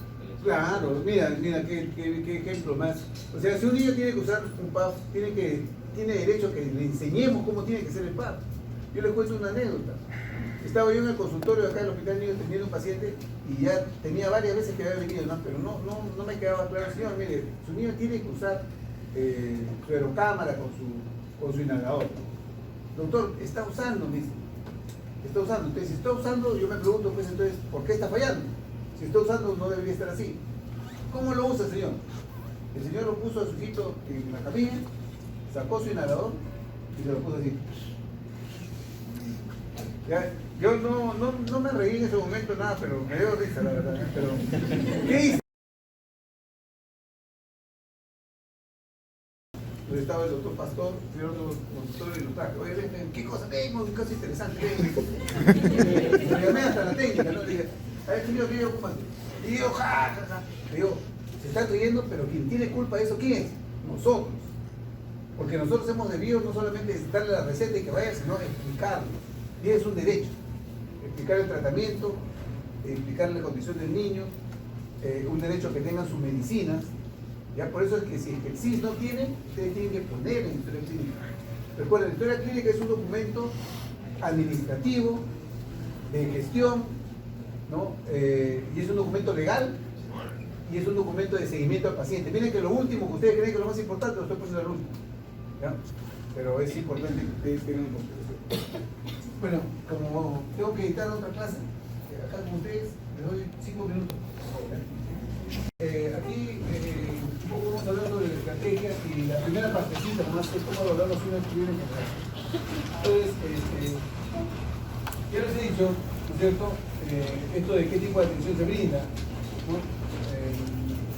Este es un paradigma también, este que sacan es un paradigma del estetoscopio, ¿no? ¿Qué pasa? Cuando nosotros estamos frente a un paciente y estamos en etapa de formación, viene uno del grupo y escucha al paciente, ¿no? Dice, oye, tiene crepitantes. A ver. No parece. A ver yo. No son sus crepitantes. A ver yo. No, sí son crepitantes. No, a mí, se sorprende conocido, ¿no? Finalmente, no importa que tomar una placa. O sea, entonces, el estetoscopio es un instrumento que nosotros utilizamos, pero para que su uso sea óptimo, hay que tener pericia clínica, hay que saber utilizarlo, ¿ya? Entonces, hay otros signos que son mucho más sencillos, que tienen alta sensibilidad, especificidad y valor predictivo para una patología que el estetoscopio. El estetoscopio siempre utilícenlo, pero recuerden, tienen que irse familiarizando con ese instrumento. Tienen que irles, así se compren ustedes un litmo, si no lo saben usar bien, es un instrumento que no les va a servir mucho, ¿no? Entonces, ya hemos dicho que mucho vemos nosotros una atención orientada al daño, ¿no es cierto? Ya hemos visto esto, solamente hay que preguntarnos si se puede atender de otra manera, ¿no? Entonces, el motivo de consulta, enfocar el motivo de consulta que refieren los padres. Por ejemplo, digo, ¿no? Doctor, ¿sabe qué? Vengo, tengo un hijito, ¿por qué lo trae? El señor está sangrando, doctor, está teniendo sangrado. A ver, sí, efectivamente, señor, pásalo lleno al fondo, ahí está cirugía, le van a hacer un taponamiento. Le hacen el taponamiento, el niño se va a su casa, regresa en la noche con convulsiones y el tema es que ha tenido una hemorragia a nivel de encéfalo, un sistema nervioso central. ¿Cuál fue su diagnóstico? Por ejemplo, tenía una púrpura trombocitopénica idiopática, que tenía lesiones de piel que pudieran haberse objetivado, que pudieran haberse evitado que llegue hasta eso, si que esta persona que lo atendió no simplemente le preguntaba qué cosa era, qué tenían que hacer, porque estaba atendiendo el daño, no estaba atendiendo al paciente. Si lo hubiera examinado, lo hubiera evaluado y hubiera hecho toda una sistemática de evaluación, probablemente este diagnóstico hubiera sido hecho en el momento oportuno, ¿ya? Viene otro paciente con dolor abdominal, le hacen todo para una apendicitis, se distiende, le toman una radiografía y sale una neumonía basal. ¿Qué iban a operar? Una neumonía. No, pues, se da cuenta, lo importante es no orientarse al daño, porque las madres dicen, doctor, que le he traído por esto, y las madres tienen una percepción, pero eso no necesariamente es la realidad. Hay que conversar con ellas, hay que tratar de sacar la mejor información y hay que hacer algo sistemático. Entonces, la atención infantil rutinaria, ¿no es cierto?, contribuye a oportunidades perdidas para el diagnóstico precoz y tratamiento, ¿no? Un tema, por ejemplo, de investigación que les recomiendo a ustedes que de repente están buscando temas, es, por ejemplo, ¿cuántas veces ha tenido que venir un niño, o ha tenido que ser visto el niño para hacer diagnóstico? Lo vieron en la postnatal, lo vio el médico particular, lo vio acá hasta que llegó la emergencia y le hicieron 4 o 5 veces. ¿Por qué? ¿No? Entonces, ese es un elemento importante. No tenemos en consideración las medidas preventivas, la promoción de la salud, tanto de la niñez, de la madre, de la familia. Entonces, son cosas que nos están faltando. Entonces, es necesario, como digo acá, ¿no?, dar un nuevo enfoque a la atención del niño. Y para eso, nosotros tendríamos que preguntarnos si se puede atender a las niñas y niños de otra manera. No atenderlos según el daño, según lo que nos dice la mamá, sino tener una sistemática de evaluación del niño. ¿Ya? O sea, tener una metodología de trabajo para atenderlo. No atenderlo porque yo he visto a mi profesor que así atiende, tiene un trome, ha publicado muchas cosas, pero probablemente esa persona sea un trome, sea un investigador, sea lo que sea, pero su metodología de trabajo probablemente lo hace así porque ella ha recorrido mucho y no es lo ideal para una persona que empieza. Entonces ustedes tienen que enfocarse un poco en decir cómo debo yo empezar a trabajar con mis pacientes, qué sistemática debo de tener, qué metodología debo de utilizar. ¿Ya? Entonces, la pregunta es esta, y yo he dicho que sí, que se puede brindar una atención integral e integrada con un enfoque de derecho y de proceso. Cuando ustedes roten en la práctica, yo voy a hacer un poco más, digamos, voy a desagregar más los conceptos. Ya no voy a hablar ahora de qué es la atención integral y qué es la atención integral. Generalmente uno tiene idea de lo que es la atención integral, pero cuando dice que es la atención integral no tiene una idea. Entonces, la atención integral sí, porque lo escucho. Hay que atender al niño integralmente, hay que la atención integral, eso, pero no hay siempre lo que se quiera. El enfoque de derecho ya les he dicho, ¿no? Nosotros atendemos a los niños porque ellos tienen derecho. Antes nosotros los médicos, ustedes no lo piensen así, no lo van a hacer así, teníamos un enfoque de beneficencia. Es decir, nosotros creíamos que le hacíamos un favor a los pacientes cuando venían. Por eso que decía, tiene que esperar. Si lo tiene que esperar, ¿cuánto tiene que esperar? 2 horas, 3 horas. No lo tengo que hacer. Me toca ir a ver otro problema. O sea, me iba primero a pagar al banco y regresaba. O sea, ese es un enfoque de beneficencia. Yo creo que estoy haciendo un favor, soy una beneficencia que ahora no, ahora es el enfoque de derecho. Tengo que atender ahorita de 8 a 12 porque este es el derecho del paciente. No lo puedo suspender su operación después que no ha desayunado durante varias horas un niño y a mí se me da la gana de suspenderla porque sabe que son las 12 y este paciente me va a tomar 2 horas más. No, ya no voy a llegar. Suspende la operación. ¿Se dan cuenta? Todo eso me puede causar a mí problemas porque hay un derecho de los pacientes que lo pueden reclamar y me pueden a mí perjudicar. Por eso hay que tener en cuenta bien cuando hacemos las cosas. Entonces nosotros tenemos que brindar una atención con estas características. Y el enfoque de proceso es algo que también yo lo he aprendido, ¿no? Estoy trabajando en ese tema hace 10 años, porque todo lo que se hace dentro de un hospital son procesos de atención. Cuando uno tiene un proceso, viene a ser un conjunto de actividades articuladas y que benefician al paciente. Entonces yo digo, hago A, B, C, D. No hago C, D, como quieran, ¿no? Hago A, B, C, D. ¿Cómo atendemos a un paciente? ¿Qué es lo primero que ustedes hacen con un paciente cuando les llega y está frente a ustedes? ¿Qué es lo primero que hacen? ¿Le hacen cómo? ¿Ya? Le hacen las preguntas, ¿no es cierto? Yo pregunto, señora, buenos días, ¿cómo está usted? ¿Por qué le trae a su niño? ¿Qué edad tiene? Etcétera, etcétera. Pregunta, ¿por qué lo tiene? ¿Y cuántos días estuvo? Etcétera. Preguntar. Entonces el primer paso es que preguntar. Después, ¿qué pasa? ¿Qué hago? Después de que pregunto, termine de preguntar, ¿qué hago? Durante la manera de preguntar, durante el momento que está preguntando, estoy observando. ¿Está bien o no? O sea, también observo más, examino. ¿Y qué significa eso? Evaluar. O sea, pregunto y evalúo. Una vez que he preguntado, primer paso, un segundo paso evaluado, ¿cuál es el tercer paso? ¿Qué hago? ¿Cuál es lo que sigue? O sea, en ese proceso de atención del niño. ¿Cómo? Es que examinar ya, pues evaluar implica examinar, implica observar. La pregunto, evalúo, que es examinar y es observar. ¿Qué más, sí? Diagnostico y después, claro, ¿no es cierto? Este es un proceso, no es que yo hago el diagnóstico y después evalúo. No sé, esa forma ordenada tiene que estar bien clara, ese es un proceso. Pero como la gente no tiene enfoque en procesos, cree que la atención hay que atender al paciente. Pero yo digo, en mi enfoque en procesos, ¿qué debo hacer? Pregunto, evalúo, diagnostico, trato, doy consejería y le digo cuándo tiene que venir. ¿Me dan cuenta? O sea, ya tengo ya mi esquema de trabajo y eso hace parte de lo que yo hago. ¿Ya? Correcto. Entonces, IEPI tiene un formulario de atención que ustedes lo van a tener en algún momento. Yo tengo una deuda con el grupo que está rotando, porque no sabía que rotaban 2 días, no sabía que rotaban 3 días, pero pueden venirme a buscar acá para yo darles el formulario de registro. Entonces, el formulario de registro viene a ser un formulario como una historia clínica, que la tenemos prediseñada. Pero por si acaso, este formulario de registro prediseñado no lo usamos nosotros para atender al paciente rutinariamente, no lo usamos para aprender la estrategia.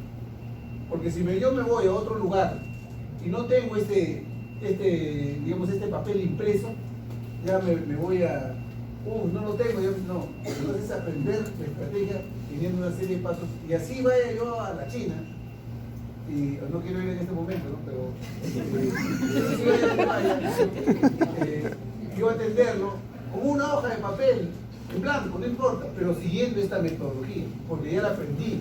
Cuando uno la aprende, impregna en su mente y lo practica. ¿Me puede entender? O sea, esa es la lógica.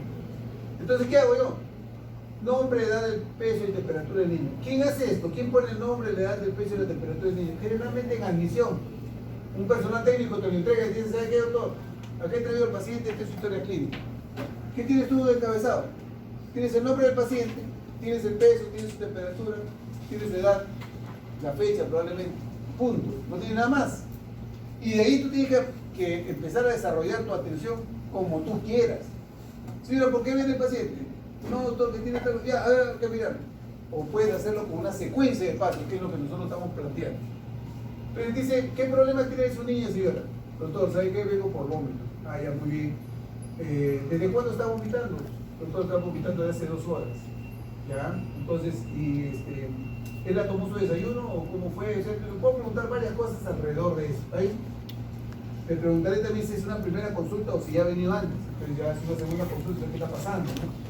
Pero yo no lo conozco al paciente. Y una de las cosas que tengo que hacer es verificar si hay signos de peligro en general. Esto de aquí es un elemento sumamente importante. ¿Cuál es el verbo en esta oración? Verificar. Verificar. O sea, tengo que comprobar si tiene estos signos. Estos signos que yo les voy a mostrar han sido ya validados en estudios de campo hace muchos años, en toda la África subsahariana. Acá los hemos validado también con estudios pequeños. Y son 4 signos que yo les voy a ir hablando más adelante. Pero en todo lo demás, debo de seguir preguntándole, señora, sus libros no están en verde. Los que están en rojo quiere decir que yo tengo que de todas maneras entrar ahí. Ahí no hay nada que me diga que no puede entrar. Tengo que de todas maneras decir si tiene o no tiene signo de peligro. ¿Ya? Pero yo le puedo preguntar a la mamá, señora, su niño tiene tos o dificultad para respirar. Me dice no. Yo no voy a decir, señora, pero ayer te dice que tenga. No, si no tiene, no tiene. Si no tiene, paso, si no tiene diarrea. Si me dice sí, yo voy a entrar a la diarrea. ¿Ya? Imaginémonos que entra a la diarrea. Me dice sí. No es contigo. ¿Cuáles serían 2 preguntas importantes que yo tenga que hacer a una mamá que tiene contenido por diarrea? ¿Cuáles serían las 2 preguntas importantes? A ver, ¿hace cuánto tiempo? ¿Para qué preguntas, amigo, hace cuánto tiempo? ¿Para qué te sirve esa pregunta? No tiene nada que ver con deshidratación, porque en caso de cólera, una sola exposición y ya se deshidrata. ¿Para qué sirve que tú preguntes hace cuánto tiempo? Algún Si es crónico. agudo, si es Crónico. diarrea persistente. Nosotros no hablamos en pediatría de diarrea crónica, hablamos de diarrea persistente. Es agudo, diarrea menos de 14 días. Más de 14 días es una diarrea persistente. Segunda pregunta importante. Si hay sangre. ¿Por qué? Porque me discrimina si es una disentérica o es una aguda acuosa. ¿Está bien o no? Esas dos preguntas son claves. Esas preguntas son claves. Pero la mamá, ¿qué me va a decir? Doctor, ¿sabe qué? Cuando hace su diarrea, se tira peditos y apesta bien feo. ¿Ya? Sí, y ese color como la papa a la huancaína. O sea, te va a decir un montón de cosas, pero si tú no sabes preguntar lo que tienes que preguntar, eso te va a atrapar a ti. Entonces, señora, dígame hace cuánto tiempo y si hay sangre. Que te diga después que no sé cuánto, que huele, que se tira peditos. O sea, son cosas que tú lo vas a escuchar y puedes anotar lo que tú consideres, pero no puedes olvidarte de preguntar esas dos cosas claves. ¿Estamos? ¿Se dan cuenta cómo uno entra? Entonces, y después de ahí lo que tienes que ver es si es que hay algún signo de deshidratación. ¿Está bien o no? Entonces, acá te va a decir, si tiene fiebre, este es un elemento prácticamente, digamos que ahorita, ¿no? Un niño que tenga fiebre, ¿no? Tenga algunas condiciones, va a depender de dónde estoy yo. Por ejemplo, si yo me voy a hacer mi serum a Piura, aparte de que voy a comer bien, si tiene fiebre, ¿en qué tengo que sospechar? ¿Qué el ASIS de Piura, qué me ha dicho? Que tengo dengue, tengo malaria, no sé, tengo chikungunya, entonces tengo que pensar en eso, ¿te das cuenta? Como una metaxemia. Es decir, lo que le permite es... Y después llego acá. ¿Qué es lo que dice? Verificar si presenta desnutrición, anemia. Yo no le voy a preguntar a la mamá.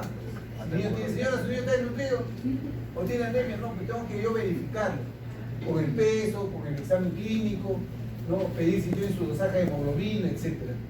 Verificar su antecedente de vacunación. ¿Dónde lo verifico? ¿En la historia? ¿Dónde? En el carnet de vacunación. Señora, su carnet de vacunación preste, yo agarro y verifico. ¿Se dan cuenta? Son cosas verificables, ¿no? Son documentos verificables. Evaluar la alimentación y evaluar otros problemas. Este tema de acá es bien importante, evaluar otros problemas, porque nosotros nunca preguntamos eso, y en pediatría te vamos a preguntar. Señora, dígame, ¿qué otro problema tiene su niño? Doctor, ¿sabe qué?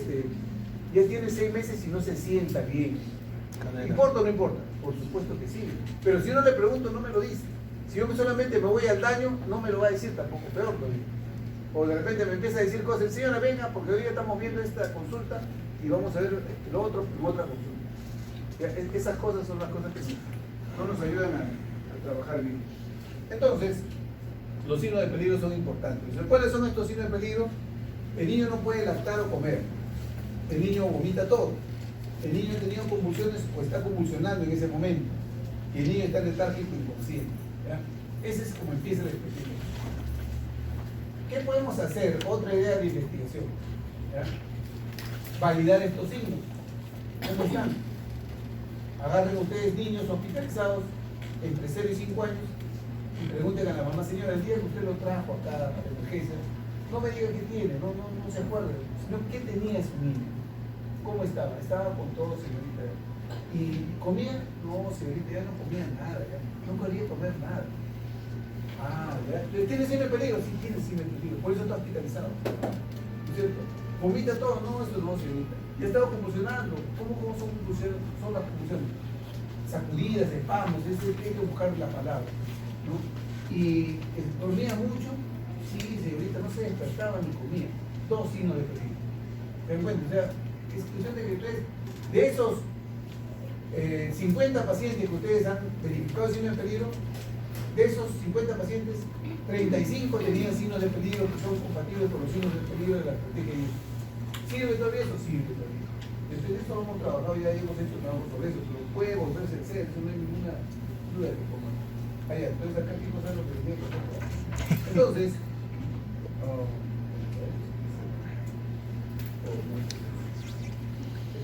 ya, ustedes saben que hay un software que se llama IEPI, ¿no? Este software ustedes lo van a rotar, cuando vengan a la rotación que le hacemos el doctor Miguel Dávila de la OPS y quien habla, Carlos Urbano, nosotros empezamos a trabajar con esta metodología, pero necesitamos que crean ustedes un software, un USB que tenga para poder sacar 4 GB. Este software tiene 4 GB. Entonces, uno lo que hace es abrir el software, que le vamos a enseñar cómo se va a abrir, y entonces uno le pone como si fuera un alumno nuevo, le va a poner su nombre. Yo en este caso voy a poner el nombre de Guisa, Internet Urbano. que yo le pongo Ernesto Urbano como el nombre que ustedes voy a poner. No estudia medicina porque es el que es más inteligente. Él entra ahí al software, y el software lo primero que hace es, uno tiene que entrar por esta parte de acá. Ya vamos a hablar más del software. Lo que interesa a mí es que ustedes vean atención de niños de 2 meses a 5 años de edad, ¿cierto? Y vayamos acá a evaluar al niño, evaluar signos de peligro. Y entonces, cuando uno evalúa signos de peligro, ¿cuáles son estos signos de peligro que les he dicho? El niño es incapaz de beber o mamar. Yo lo he puesto en otras palabras, ¿no? Pero ustedes pueden, ¿no? Y eso es lo que tienen que hacer, ¿no? Vomita todo. Ha tenido convulsiones en la presente enfermedad o tiene convulsiones ahora y está letárgico inconsciente. Esto de vomita todo también es importante. No es que vomita, sino vomita todo. Señora, ¿por qué no trae a su niño? Doctor, es que mi hijito está vomitando todo. ¿Cómo es vomita todo? Explique. Doctor, le di leche y vomitó. Al rato le di agua y volvió a vomitar. Yo fui al mercado y regresé y le di otra vez un poco de leche y otra vez ese vomita todo. O sea, no es que vomita una vez, sino vomita. ¿Ya? Ese sí es posible en peligro. Muy bien, entonces yo voy a ir pasando. La manera de trabajar con este software es ir en la parte de abajo y dice siguiente. Entonces yo voy a ir pasando, siguiente. Estoy en una primera etapa que, como ustedes ven ahí, es la parte de leer. Está remarcado, está un poco más negrito que el resto. Leer, estoy leyendo. Entonces me habla sobre todo lo de la estrategia. Yo leo, ¿no? Leo sobre esto, leo. Ahí hay un video que ustedes tendrían que verlo. Después un formulario de registro, que es lo que nos dice este formulario de registro, justamente es el encabezado que yo les estoy diciendo, que tiene estas cosas, ¿no? Y algunas lecturas adicionales. Entonces entro a ver, ¿ya? Entonces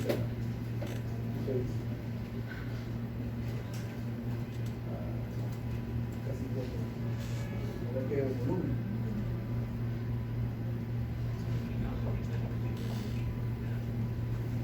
Bueno, primero se fija en signos de peligro en general.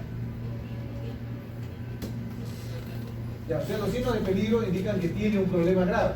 ¿Ya? Ese es lo que para eso se busca.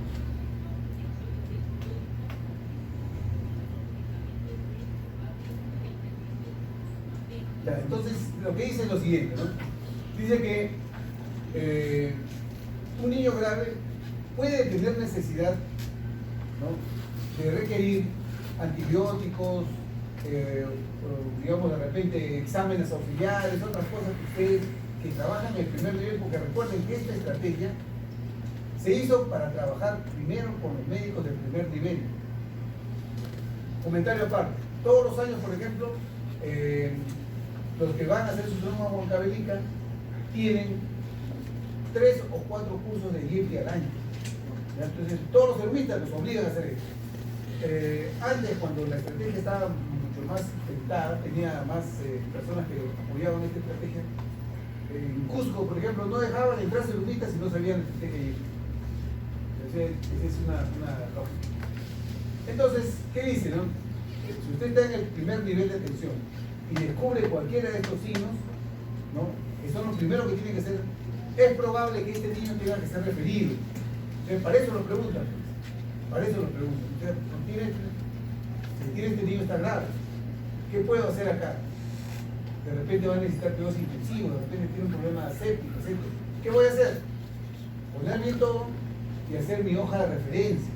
Recuerden, si yo estoy pensando en ustedes encontrarlo trabajando, haciendo su hoja de referencia, bien hecha, específica, qué hemos hecho, su sello de médicos y lo derivan.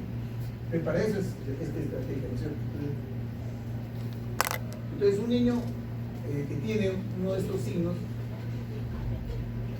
o sea, es posible que haya que referirlo a un establecimiento. Ahora, les hago un comentario para todos, ¿ya? Porque seguramente vamos a revisarlo más en este comentario.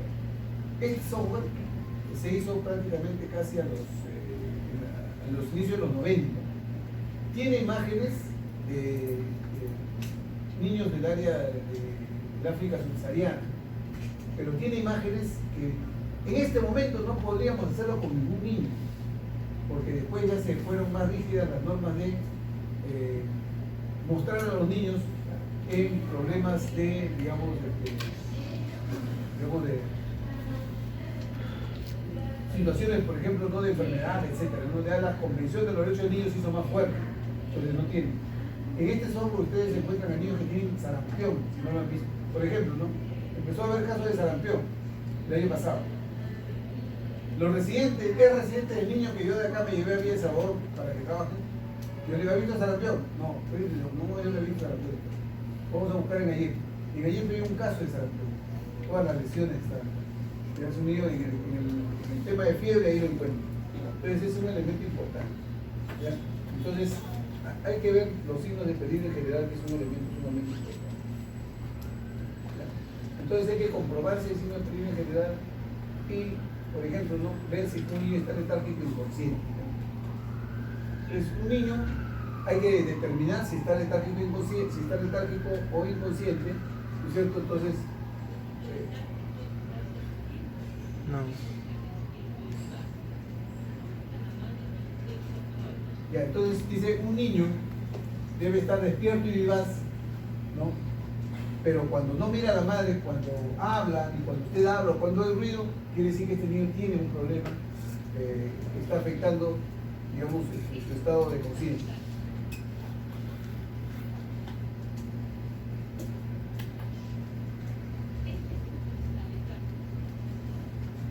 Ya, miren, no se ve bien, tenemos que meter más. Entonces, este niño está letárgico, y la manera de poder ver si el niño está letárgico o está inconsciente, hay una diferencia que después vamos a señalarlo, es tratar de que el niño se despierte.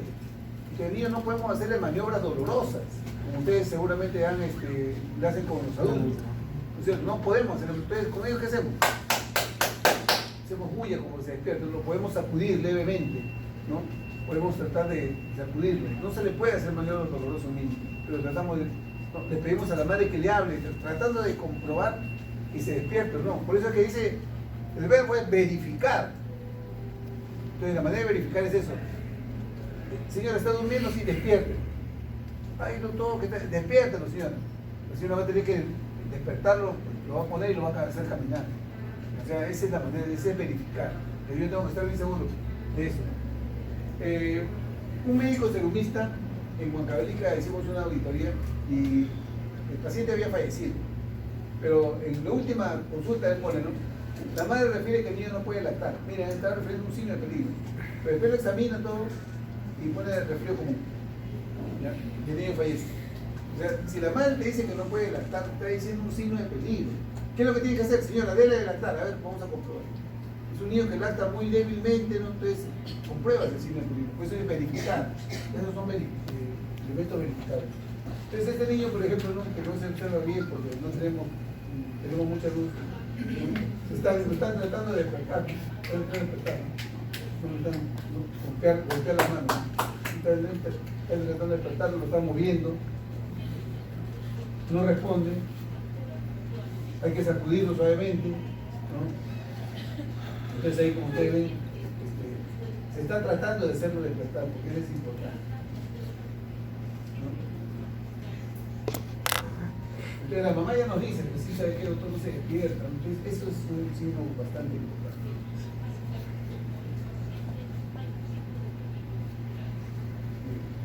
¿No? Entonces, convulsiones ahí no tiene, pero en la parte de malaria sí se ve un niño convulsionando, ¿no? Entonces puede tomar el pecho.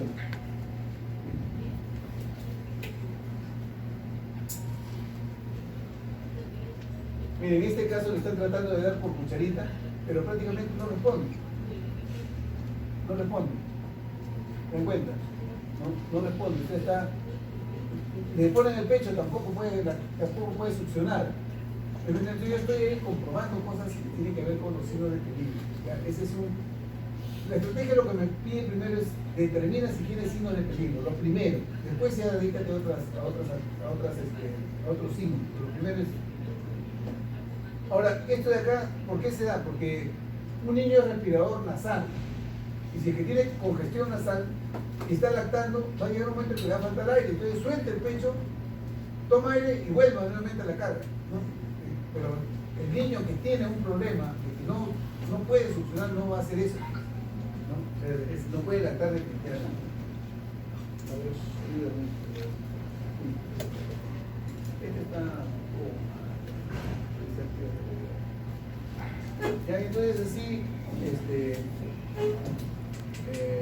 podemos ir, si el niño vomita todo, le dan algo como para probar y él inmediatamente lo arroja, ¿no? Vomita todo, trata, pero vomita. Este es un niño que está vomitando todo, ¿no? Varias veces. Entonces, este es lo que les pide la estrategia para evaluar los signos de peligro. Una vez que nosotros evaluamos los signos de peligro, ¿cierto? Nosotros continuamos. Su niño tiene tos, ¿no? Después que hemos evaluado signos de peligro. Entonces decimos, verificamos signos de peligro. Si no tiene, tenemos que poner no presenta signos de peligro. Lo tenemos que poner en la historia. Quiere decir que nosotros lo hemos evaluado. ¿Ya? ¿Por qué? ¿Qué pasa si ese niño tiene después una complicación? En las auditorías te van a decir, ¿por qué no preguntaron por signos de peligro? Me van a entender, ¿no es cierto? Entonces, si no ponen nada, no hay evidencia de que ustedes lo hayan preguntado o lo hayan evaluado. ¿Ya? Entonces, si ustedes comprueban que no tiene signos de peligro, no presenta signos de peligro. ¿Qué tiene? Tos, sí, tos hace 2 semanas, etcétera, etcétera, etcétera. Entonces, empiezan a desarrollar toda la parte correspondiente. Entonces vamos a avanzar. Entonces miren, entonces, a ver, en el primer nivel, acá está trabajando alguno de ustedes, este es su centro de salud, ¿ya? Pacientes ambulatorios del primer nivel. ¿Qué es lo que yo hago primero? Verifico los signos de peligro. Después evalúo por los síntomas principales, como por ejemplo tos, diarrea, fiebre, dolor de garganta, etc. Verifico si cae de nutrición y anemia y vacunas. Evalúo si hay otros problemas. ¿Está bien? Ya está. Con todo esto de acá, con todas las preguntas y la evaluación, yo hago una clasificación o un diagnóstico. Y entonces divido en 3 colores. No tiene signos de peligro, simplemente tiene un poco de rinorrea y tos. ¿Qué es? Resfrío común. Caerá en verde, amarillo o rojo. En verde, ¿pero qué va a necesitar? Tratamiento en el hogar. ¿Está bien o no? Pero yo voy a decir, ¿sabe qué? Este niño no tiene ningún signo de peligro, es un niño con un resfrío común. Voy a darle un tratamiento, digamos, sintomático, ¿no? Voy a conversar con la mamá. Tiene este mismo otro niño que ustedes vuelta no pueden evaluar con este de acá. Y resulta que es una diarrea disentérica. Es rojo, amarillo, verde. Una diarrea disentérica, una diarrea con sangre. No, simplemente amarillo, un tratamiento específico. Yo le voy a dar furazolidona, porque no voy a mandar uno. Los de acá, los rojos, son los que tengo que referir. Si usted refiere a un niño con disentería, va a decir, pucha, ¿de dónde ya salió este médico? Sí, puede ser, tiene que tomar una decisión ahí. Pero nosotros en el primer nivel vamos a trabajar fundamentalmente con estos dos. Con estos vamos a estabilizarlo, vamos a referir. Esa es la idea. ¿Me entienden? O sea, yo estoy hablando, vuelvo a repetir, estoy hablando como si estuviera hablando con personas que tienen que irse a trabajar ya. ¿Me entienden? Esta es una estrategia operativa de trabajo. No es una cuestión que saben que hay que hacer esto, que le pido la radiografía y todo. No, acá estamos hablando un poco pisando tierra. Pues ustedes hacen un tratamiento específico, ¿no es cierto? En ambos casos, en el resfrío común y en la disentería, voy a enseñar a los padres acerca de tratamiento, alimentación y cuándo regresar. Vuelvo a evaluar a otro niño, no hay signo de peligro, tiene disentería y tiene anemia, cae en rojo o en amarillo. Amarillo, pues. Amarillo, ¿no? ¿Sabes por qué? Porque voy a tener que decirle, darle su tratamiento para la disentería, que me va a hacer 5 días, y voy a tener que darle su tratamiento con sulfato ferroso para su anemia, que probablemente me tome varios meses. ¿Está bien o no? Pero ¿qué cosa tengo que hacer? Enseñar a los padres. O sea, acá es importantísimo esto de acá. Viene otro niño, lo examino, lo evalúo, veo signos de peligro, y tiene una tos, y tiene dificultad respiratoria, encuentro que tiene una frecuencia respiratoria de 60 por minuto, tiene tirajes, tiene una ocultación, tiene una disminución del murmullo, digamos, contralateral, ¿no? El lado derecho, que ocupa todo el pulmón. ¿A dónde es lo clasifico? ¿Dónde lo puedo tratar? Puede ser que sea una neumonía complicada. ¿Dónde? Rojo, bueno, es cierto. Entonces, la estrategia lo que le dice es, tienes esto, haz esto es para que justamente haya la referencia. Entonces, esto es otro proceso, porque este proceso lo he empezado acá. Después de este proceso ha seguido este proceso de diagnosticar y después este proceso de, una vez que yo tengo, he seguido con esto de acá. Pero si tengo que pasar a otros procesos son, si yo tengo que hacer estas dos cosas, tengo que integrar al hogar. O sea, el hogar, los padres, los tíos, los cuidadores son los que me van a ayudar al tratamiento. ¿Ya? Ellos son los que yo les voy a aconsejar y voy a tratar de que cumplan, ¿no? Pero si es que el niño tiene una neumonía grave, ¿no es cierto? Una neumonía complicada, voy a integrar a un segundo y al tercer nivel. Lo mandaré, si yo estoy haciendo Vicerum, por ejemplo, en el centro de salud de Huando, en Huancavelica, yo lo mandaré al hospital de Huancavelica regional. Si es que el hospital regional de Huancavelica no lo pueden resolver, ¿qué cosas hacemos? ¿Qué cosas hacen ahora? Agarran y ¿sabe qué? Piden una teleconsulta. Se hace la teleconsulta. Luego ¿sabes qué? Mira, tengo este paciente. Ya, mira, haz esto. Si en 2 días esto no mejora, me vuelve a hacer la teleconsulta. Vuelve a hacer la teleconsulta. ¿Sabe qué? Trae. Entonces no lo refieres para hacer lo que se puede hacer las cosas allá. Eso ayuda a la teleconsulta. O sea, utilizar también instrumentos tecnológicos para poder lograr que fastidien cuando uno está haciendo clases, ¿no? O si no, cuando para beneficio de los pacientes. Ya la teleconsulta ayudó muchísimo. O sea, la telesalud ha ayudado muchísimo. Pero digo, no, sí, mándalo, tráelo inmediatamente. Entonces yo cuando digo que traigo inmediatamente, yo en la emergencia que va a traerlo, yo le voy a tener una cama. Yo le voy a conseguir un cupo. ¿Me puede entender? No te lo va a mandar y no hay dónde ponerlo.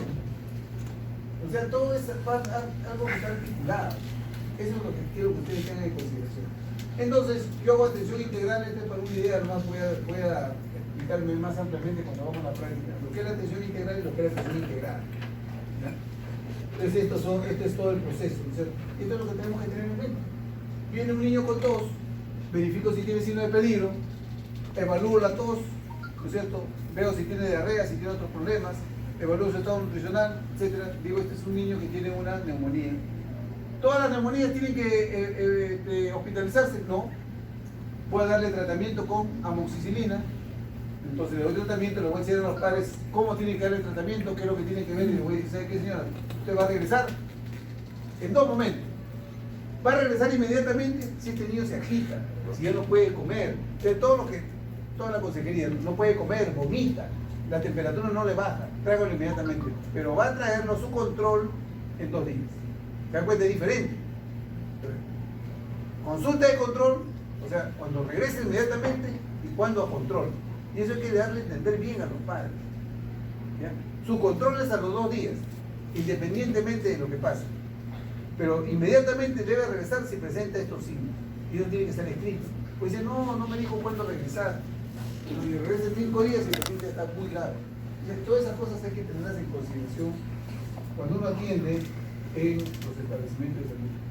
Entonces de acá, va a ocurrir todo esto, voy a integrar a los padres fundamentalmente. Entonces, por ejemplo, las normas, la guía de práctica clínica del MISA dicen una neumonía, cómo se tiene en el primer nivel, cómo se tiene en el segundo nivel y cómo se tiene en el tercer. Entonces agarra la guía y eso es lo que le dice. ¿Ya? Para nosotros, eso no es lo más importante, ¿no? O sea, que cómo tiene la diarrea, cómo tiene el carie. Para hacer esto es más lógico, ¿cierto? ¿Cómo yo voy a atender en el primer nivel? O si necesito pasarlo a un segundo nivel, o si necesito a un tercer nivel. Es decir, yo voy a atender, ¿por qué atiendo? ¿No es cierto? ¿Por qué patología atenderlo? ¿Cómo debo atenderlo? ¿No es cierto? ¿Y cuándo debo referirlo? Eso es lo que me dice. Y ahí es mucho más coherente. Si estás en el primer nivel, es esto. Si estás en el segundo nivel, es esto. Si estás en el tercer nivel, es esto. ¿No? Si no, te da una lógica de manejo mucho más integral. No con algunos participantes en los talleres que hemos hecho, ¿no? Entonces tiene una ventaja. Allí porque focaliza la atención del niño como un todo, no solamente como motivo de consulta. O sea, vemos como un todo. Atiende las principales causas de muerte, responde a la demanda de la población, asegura el tratamiento integrado, asegura que sean identificados primero los niños severamente enfermos a saber los signos de peligro y puede adaptarse a la situación epidemiológica local. Entonces hay 2 tipos de intervención. Los tipos de atención, acá termino. La atención orientada al daño, es decir, viene, ¿por qué viene? Por esto, ya. No es como si los que tienen tos, pónganse acá y saquen la lengua. Y los que tienen diarrea, pónganse acá y tengan su papel a la mano, ¿no? O sea, más o menos algo así, o sea, no hay coherencia, o sea, ustedes tienen que entenderlo de una manera. Entonces, ¿cuál es la diferencia entre una y otra? ¿Qué diferencia habría? A ver, digan ustedes, pero no me digan los que ya saben, porque yo he conversado esto bastante con mi grupo.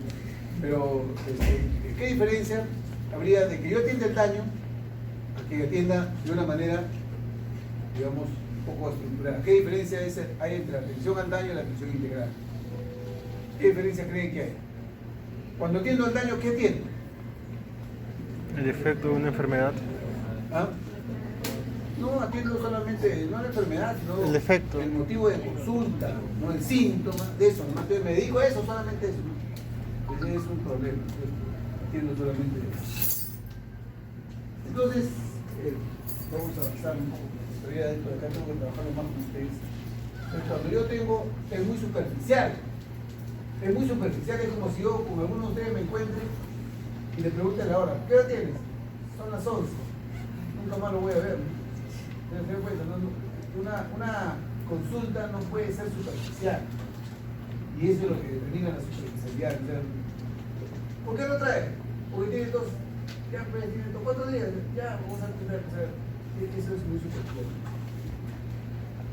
No hay empatía. Ya termino, Carlito. No hay empatía. ¿Ya? O sea, la empatía no significa que yo me ponga a llorar con el paciente, sino entenderlo, ponerme sus zapatos y decir, bueno, ¿qué es lo que pasa? No conversar, tratar de... No hay empatía. ¿Por qué traes? Yo decir, ya bueno, esta es tu receta y punto, vayas. ¿No? Cuando ustedes se pasen ya, se pongan en el lado de los enfermos, yo he estado 2 veces hospitalizado por problemas traumatológicos, se van a dar cuenta que hay una serie de errores que se dan en los establecimientos de salud, en los cuales nosotros mismos somos víctimas, ¿no? Y por eso tienen que pasarla. Me dicen, no la vas a sentir hasta cuando la pases. Cuando la pasas ahí te das cuenta. O cuando coge algún familiar, padre, hijo, y te das cuenta. Pero no hay empatía, hay poca comunicación, muy poca comunicación. ¿Ya? Es distante, ¿no? Así como tienen el seguro, ¿no? En un zapato te ponen, dígame usted, yo me quiero acercar, no, ahí nomás, la silla pegado a la pared, dígame qué tiene. Un poco más, mejor nos mandamos mensajes por WhatsApp. Es fría, ¿no? Tiene poco impacto, ¿no? Pero induce al error. Esto es lo más importante, que este tipo de atención induce al error. Y el error en medicina, ¿qué es lo que determina? Problema médico legal. Y eso cuídense ustedes. Yo la verdad que cuando mi hijo me dijo, papá, el último me dijo que yo le llevo a todas mis charlas, se lo voy a pasar, y si no pasa que yo no quiero esta medicina, me molesté ya, pero ahora estoy contento. Y entonces, atención integral, que es la lógica que queremos que ustedes aprendan, ¿no? Es sistemática, o sea, yo empiezo en A y termino en Z. Esto. Sigo un sistema, sigo una lógica, ¿no? una metodología, ¿no? Eso es lo que queremos que aprendan, o sea, que algo que vayan logrando. Sigue la lógica de un proceso. ¿Se acuerdan del proceso que hemos hablado? La lógica de un proceso, no es algo desordenado. El proceso es un conjunto de actividades que agregan valor. ¿Qué cosa significa agregar valor? Algo que beneficia al ciudadano, ¿ya? En este caso al paciente. ¿No? Cuando me dice, se apaga, voy a apagar el agua, todo. ¿Cuál es el proceso? No hay proceso, porque si un proceso es algo que agregue valor, algo que me satisface, que me ayuda. O sea, en las organizaciones tenemos que agregar valor a lo que sea. ¿Ya? Y esa es una lógica del proceso. Asertiva, ¿no? Respeto lo que tú me dices, respeto tu opinión. No, usted no me diga eso, que si yo no soy el médico. ¿Está bien? Usted es ignorante. Yo soy el que tengo la razón. O sea, la asertividad implica a que tú respetas la opinión de la persona, conversas con ella y tratas de sacarle lo mejor. Esa es una lógica que nosotros lo hablamos cuando trabajamos con métodos. Si no, no logramos eso. Es cercana, auténtica y minimiza el error. No lo elimina, por si acaso, muchachos. No se quedan con tranquilidad cuando aprendan esto. Lamentablemente, atender paciente implica la posibilidad de error siempre. ¿Y ustedes entienden un paciente puede equivocarse o no? Sí, yo le voy a poner 20 pacientes por día. No porque sea malo, sino que el sistema dice que tiene que atender 20. ¿Cuántas veces tiene el riesgo de equivocarse? 20 veces. Pero si no siguen un método, no van a minimizar el error en el cual pueden caer.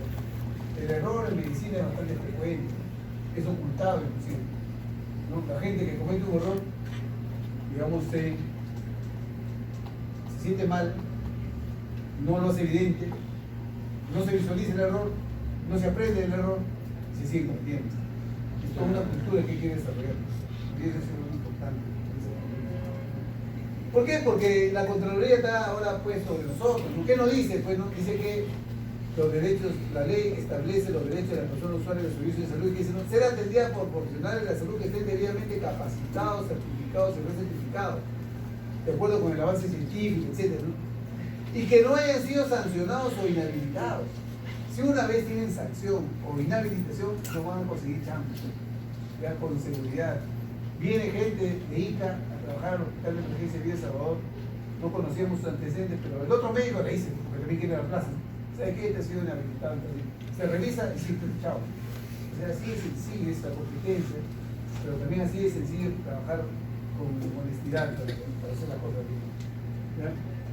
Su salud está todos los días con nosotros, está detrás de nosotros, hace las auditorías y todo. Hay una junta de usuarios que se ha armado desde el 2016, que están ahí dando vueltas por el trabajo bien, etc. Y todavía su salud dice que como su proceso de sanción, su proceso administrativo sancionador está certificado como una ISO 9001, no tiene escapatoria. O sea, está hecho bien. Muy bien, ahí lo dejo, muchachos.